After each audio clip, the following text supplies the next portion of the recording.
Cool, thanks guys. So I'm actually just curious, I want to get a feel for the crowd here. I recently did a show on campus. Show of hands, how many of you have never seen me perform magic before? Hands up. One. Oh, new crowd. Okay, good. Hands down. That's excellent. And how many of you will be seeing me perform here this afternoon for the first time? Hands up. One, two, three. About the same. Well, yeah, okay. That's good to know. Well, so we've been hearing a lot of amazing things and cutting-edge ways of thinking, and as a designer, I love that stuff. But I also think an interesting way to invent the future is by remembering a forgotten past. And as you can imagine, magic's history is quite obscure, full of jealous rivalries and stolen tricks. But throughout all of that, one trick in particular seems to have really stuck in our imaginations. It began in 1921 when a man named P.T. Selbit announced that live, on stage, he would saw a woman in half. So here, live, on stage, we're going to attempt a version of that very same trick inspired by Selbit's original creation. But to do this, we actually need some help from people from the audience, and our hosts, Juju and David, have agreed to help out. So let's give them a big round of applause as they come up here on stage. Excellent, thank you. Juju, I'm going to have you stand right here, facing the table, and David, you can go around. You're going to stand on the other side, facing Juju. Ooh! Excellent. All right, now, the following procedure is really less of a trick and more of a bizarre surgery requiring absolute stillness. So for that, we've got these completely normal leather straps, just like you'd find in any bedroom. And the... What? Anyways, here, Juju, could you hold that? Give it a little tug, make sure it's nice and strong. Excellent, that's good. We're going to put that right here through the table. There we go. Good. Now, David, here we go. David, I'm going to give you this one. Hold on to that. Give it a little tug. This is the leather collar there for the neck. Hold on to that. Just hold on to that for a second. Excellent. Good. Now, let's see. We've got the table. We've got the straps. But to saw a woman in half, we do need a woman playing the part of the woman this afternoon. Give it up for Tiff, ladies and gentlemen. Here's Tiff. All right. Tiff is going to get on this table, and Juju, you've got the first job of strapping Tiff's ankles right into those buckles. Excellent, good. And David, if you can come around the back of the table, yep, right here, you're going to put this around Tiff's neck, and you can buckle that in right there, all right? Not too tight, not too tight. While I take this, I'm going to put it through the table, just like the other side. Excellent, good. All right, Juju, how you doing over there? You did? If you can hold on to that strap now, you got it. That's perfect. Could you give a nice, yeah, you can step back there, David. Excellent. Give a nice little firm tug. Just make sure, oh, there we go. Nice and strong. Hold tight. Less than that, but just really gently hold right here. Right. Pull Tiff down. Very good. Hold it nice and tight. Excellent. Good. Now, Tiff's life is entirely in your hands, so hold tight, because if anything goes wrong, it's on you. I'm just kidding. All right. Now, for anyone who might be squeamish, we've got these two boxes. These cover the bottom half of Tiff. Right here. Excellent. This one goes right here. And then, yep, the top half as well. It goes right over Tiff. Perfect. Okay. There we go. All right. Now, we're going to actually buckle the box to the table, just like Tiff. And that way, everything should be nice and secure. Shouldn't go anywhere. And Juju, David, you guys are still holding? Excellent. Good. Very good. Actually, that's exactly what I want you to do. If you could, step to the front of the table. Make sure you can still see Tiff inside there. Nice and tight. Is she good? Yep. All right. Good. Stand back. Good. Excellent. There we go. All right. Looks good. Now, I mentioned precision is of the utmost importance, and so even a scalpel will not provide the necessary nuance. So we're going to use these blades. Solid steel, placed right in the middle of Tiff. Oh, hold on. Tiff, you okay? That came on, but yeah, we should, oh, she's kidding. Okay, jokester. All right, hold tight, guys, hold tight. Good. All right, hold on. Juju, hold that nice and tight. Get a good grip on there. Excellent. Good. David, you're going to do the same thing, nice and tight. Hold that. Excellent. This goes back in the center. Okay. Stay right there. Here we go. 1, 2, 3. Right through the center.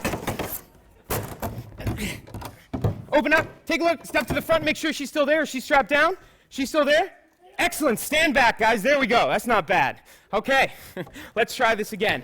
Hold tight, guys, just like before. Hold nice and tight. Just like the first one. Go straight into the center. That's one. The second blade as well goes right inside. Oh. Wait. David, I think your half may have moved. Could you give a little tug? Excellent, that's very good, thank you. Now, because, well, why not really? At this point, 2 solid swords go right through the middle, separating the half in center again. That's 1, that's 2. Juju, David, on the count of 3, I want you to give a small but firm little tug on that. Are you ready? 1, 2, 3. There it is. Hold, ladies and gentlemen, the seamless spacing of a woman into 2 pieces. Right there. Hold tight. This is the hard part, though. We got to bring her back together. Here we go. Excellent. Yep. Perfect, guys. All right. The boxes come back together. You guys are still holding tight on those straps? Very good. The buckles come undone, and we start to get a little shaky here, all right? But at this point, I think everything looks okay. I'm going to remove the swords. That's 1. That's 2. Now things are really hairy. We only have 2 blades separating Tiff's body. Hold tight. Hold tight. Here we go, guys. There she is, Tiff, back in one piece. Folks, drop your straps if you would. Get rid of the boxes. Step up, make sure she's still strapped down. There she is. Let's give it up for Tiff, David, and Juju, folks. There we go. Get you right there. There you go. Thank you. Here, you got it there? Excellent. Thank you, guys. Let's give one more round of applause. That was great. Whoops. There we go. Cool. Now, I know a lot of you are probably thinking right now, how does that work? Fair question. However, consider this. A kid who sees a garage door opening for the first time asks the exact same thing. Now, for kids who are constantly learning and discovering every day, the whole world is magic. But I think as adults, it can be easy to lose that mentality. So how and where do we find wonder? Well, one place is in theater or film, where, for 2 hours you suspend your disbelief and escape into these amazing unknown worlds. But then the power of magic is that there is no suspension of disbelief. These things that you never thought possible are suddenly happening in our world, yours and mine, and the line between out there and up here, well, it's just not quite so clear. But then there's this thing called design, which I've been studying for 2 years. I don't know entirely what it means yet, but for me, it has something to do with creating unbelievable experiences that we have in our everyday life. And then we begin to see the potential of a world unbound by the word impossible. Like, imagine life before and after you went on an airplane for the first time, or use that iPhone that's probably in your pocket. See, those things create these moments of wonder that we experience in our very own hands, and while we don't entirely understand, they do change our perception of the world. Oscar Wilde said, "The secret to life is to appreciate the pleasure of being terribly, terribly deceived." Now, I hear that as a call to embrace those things that aren't entirely understood, but felt, and that's where I find wonder. But I think actually learning about these things only serves to make them more wondrous, so I'd like to end here this afternoon by actually teaching you exactly how to saw a woman in half. I don't entirely know why I'm going to do this, because magicians are going to hate me, and you guys are not really going to like it all that much because it's a super easy secret. There's not much to it. Basically what happens is my assistants have trained themselves and they can just make a small section of their body disappear, so I pass the blade through the empty space. It's like there's no danger whatsoever. It's really straightforward.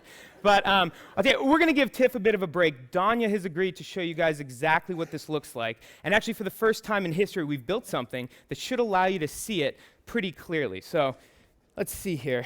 All right. Yep. Okay. And good. And Danya, you ready? Cool. Let's do it. All right. Now, this following contortion really takes the Zen-like state of concentration. So, gonna breathe in, out. Good. And now we can lose the leather straps and just use the restraints of our mind. Excellent. Okay. Good. All right. Now for the boxes. These also must be restrained like before. So we'll do that here.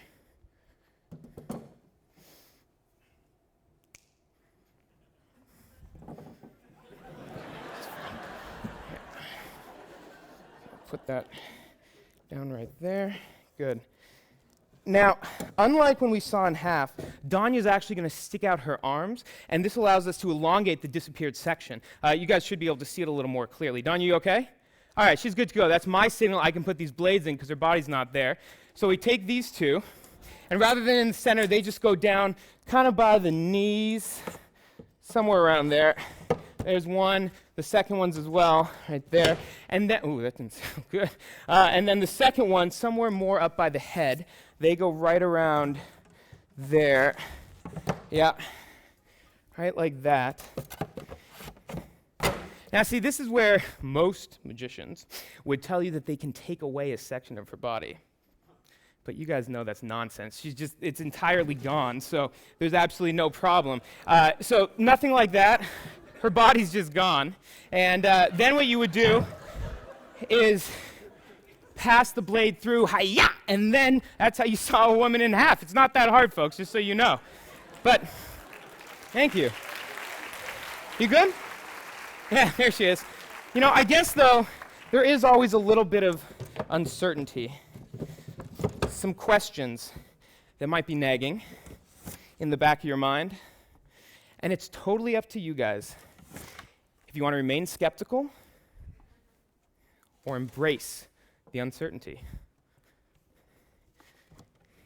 But I guess every once in a while, all you can do is wonder. Thank you. Oh, thank you.